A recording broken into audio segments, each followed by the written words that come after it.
Now, before we can start the actual microneedling procedure, I need to make sure that I've got all of the topical numbs up, which is the topical numbing cream that I use in my practice, off of our client's skin. So I like to use witch hazel on some 4x4s.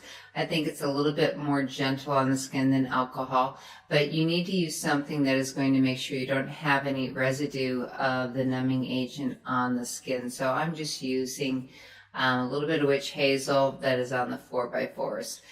And then what I'm going to be able to do is, since I use a skin stylus in my practice, I keep the nose cones that are autoclave sterilizable. It's one of the important features on the skin stylus in their sterile wrapper before I work on my client. I always let my client know and let them see that I've got the nose cone in a sterile wrapper.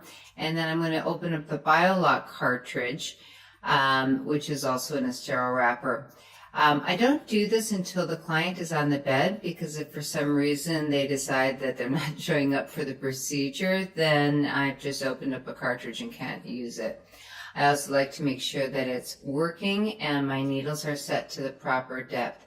Now, what I'm going to be needling into my client's face is the SaCeuticals HACU serum, which is a blend of native hyaluronic acid, copper peptide, and also alpha lipoic acid.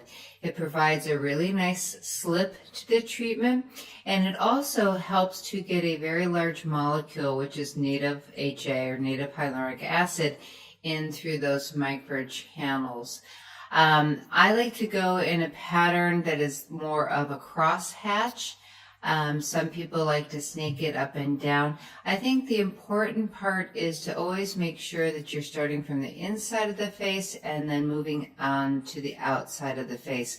You don't want to be taking any, pushing any pressure on any vessels that might be next to her nose. One of the important parts of the procedure that we do here at Aesthetic Advisor is I use our air stylus. So the air stylus is a nebulizer, and what I put into it is the HACU serum. And it takes advantage of the microchannels that I just created.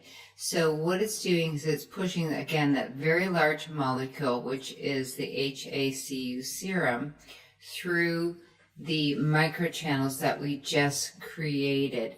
Now, as I move throughout our client's face or throughout your client's face, what you're going to do is you're going to change the depth on your device. And the reason I'm doing this is because all parts of the skin on the face are at different depths. Now, what I'm doing with my client right now is a little bit of what I would call age management. She is a really young woman, but she is getting a little bit of nasolabial folds. So I am just going through that area at a little bit different of a depth. And again, I always follow with the HACU serum in my air stylus. So what we're treating with our client is melasma, and melasma can be at different depths.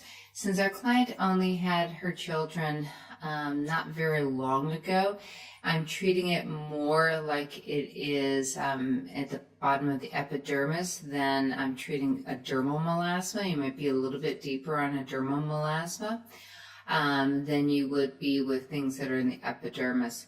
So I'm going to just continue on through the treatment, again, applying the HACU serum, using the skin stylus to create microchannels, and then using the air stylus to take advantage of those microchannels by pushing more HACU serum through those channels.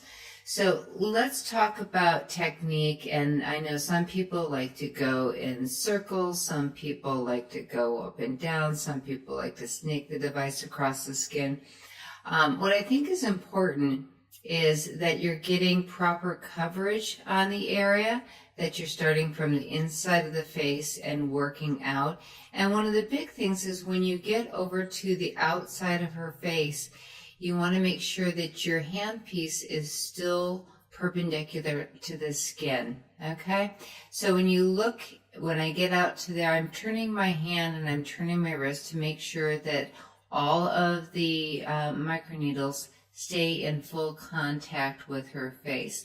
If you have them where you're pulling up a little bit, sometimes you'll have a little bit of drag on it, or sometimes the handpiece will feel like it's catching a little bit. So you want to make sure that you have the handpiece fully perpendicular with the skin. Now, if you notice, our client is actually quite comfortable. The topical numbing that we use is called Numbs Up, and it is an over-the-counter 4% lidocaine. If it is applied properly, what I've found is it provides as much numbing as the script that I used to use. And another advantage of it is because it comes in 3 ml packets, that it allows me to send them home with my clients and they can apply it themselves, which is going to cut down on some of my treatment time. Now, what I was just doing was using the Air Stylus to put some of the HACU serum onto the skin, which now I'm going to be doing a little bit more of age management. So I'm going a little bit deeper into the tissue. Sometimes I like to stamp when I'm doing this.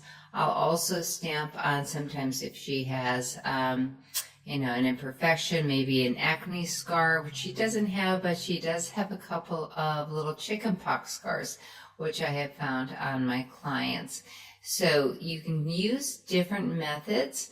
The one that I don't really care for is when people go in circles, because I think that puts a lot of pressure on the needle cartridge. So I don't use that personally, but I know some people out there do. And again, what you want to really do is make sure that you are getting proper coverage over the whole face, so you're not missing anything. Now, when I wipe the skin down during the treatment, you saw at the beginning of the treatment, I had 4x4s and I had witch hazel on those 4x4s, which was to remove the numbing cream. I also have another little pile of 4x4s, and those are soaked in a sterile saline solution. And if I get any petechia on the face, or if I want to remove anything from the face while I'm doing the actual microneedling treatment, I will use sterile saline to remove whatever I'm trying to wipe off of the face. At that point, I don't want to use any witch hazel because I don't think it's necessary. But you also don't want to use anything like tap water, because we all know that there's sometimes not the best things in your tap water. So I want to make sure that you're not microneedling or using that to wipe on the skin and having anything go through those microchannels that you've just created. So with my treatments, I just like to go back and forth between the Air Stylus and the Skin Stylus. And sometimes I'm using the HACU serum to push through the microchannels. If I haven't microneedled in the area yet, I might just be using it to put down the product that I'm going to be microneedling in. And if you notice, when we use the Air Stylus, we can reduce some of the erythema that's on the skin. And quite frankly, one of the reasons my clients like it so much is it feels really nice. And if you work on a client without any topical numbing, if you use a technique where you're going in between both the Skin Stylus and the Air Stylus, it gives them a little bit of a break. And it's kind of nice for them to not have something that's a little bit ouchy for a minute. Now, the 4x4 that I have is got witch hazel on it.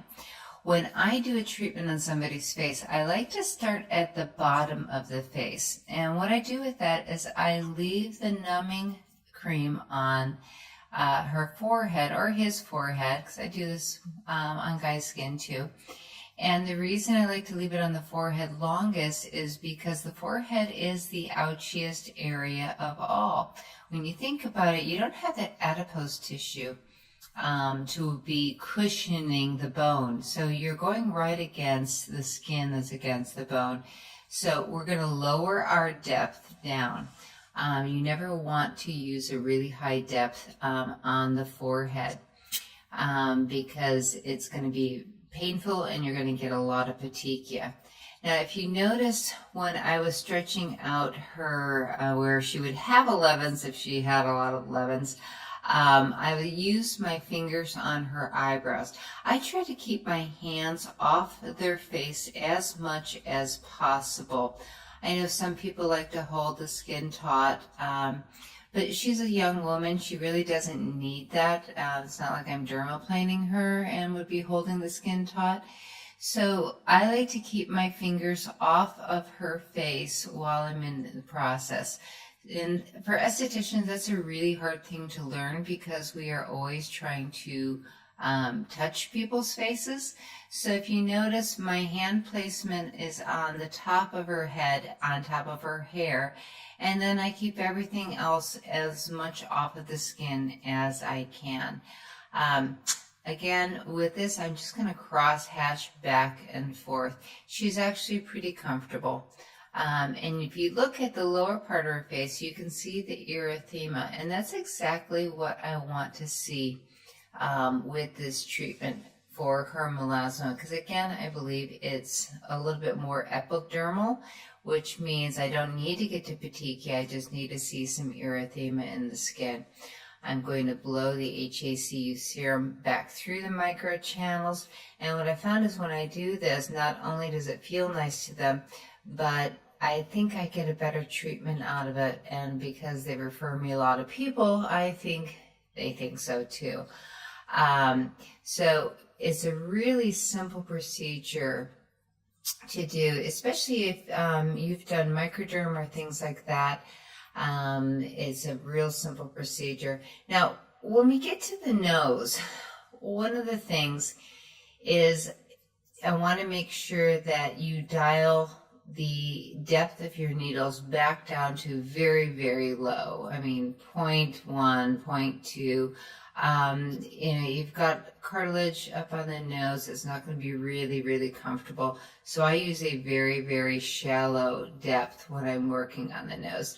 And I just take it down through the alar area, down the sides, and then down the bridge of the nose. I don't go over the bunny lines. And what the bunny lines are, if you've ever had Botox in it, is at the top of the nose, but on the sides, kind of like where your sunglasses or your glasses, if you had them, where the little pads would rest. And the reason I don't do that is because there's a lot of vessels that run through there, and I don't want to bruise my client, so I stay off of those areas. And again, everybody's going to have their own technique which works for them. This is just my technique, what I have found to be very successful with my clients, and doing this over, I don't know how many years now, quite a few. Now I'm going to finish her treatment by applying our brightening cream, which is going to help with the pigmentation issues. After that, we'll be giving her post-care, what she needs to do, what she doesn't need to do, and then we'll be done with our client. So I would like to thank you so much for watching another episode of the Evidence-Based Esthetician, and I look forward to seeing you again. We've got a lot of great topics to cover. Again, please get social with us. Let us know what you would like to see on the Evidence-Based Esthetician. So from Chris Group and Dr. Group, thank you so much for watching.